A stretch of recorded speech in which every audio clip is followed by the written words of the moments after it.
Kimni olaylik, qayerdan olaylik deb yozibsizlar. Mana shu yerga hozir Telegram setorani silkalarni qoldiraman. Qizlarjonlar, bu mahsulotlarni olib bir tiyinlik foyda ko'rmaganlar bor. Nimaga?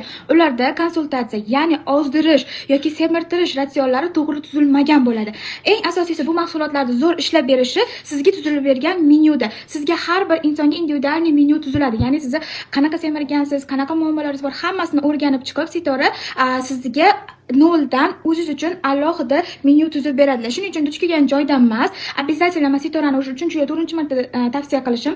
Tez nimalariga, Telegram silkalariga o'tinglarda, meni nomimdan borsangiz chiroyli konsultatsiya qilib, chiroyli skidka ham qilib berishadi. Sizlar ozish uchun Drying Effect, kollagen, обязательно biodroni olinglar. Ko'pchilik biodron olmaydi, lekin shunaqa zo'r narsa bu, ishoninglar, men o'zim ichganman, o'zimda sinaganman, haqiqatda effekti bomba narsa. Shuning uchun tez o'tamiz. Kim ozmoqchi bo'lsa, operatsiyasiz, hech qanaqa qiyinchiliklarsiz, dietasiz ozmoqchi bo'lsa, NLD sizlarga tavsiya qilaman.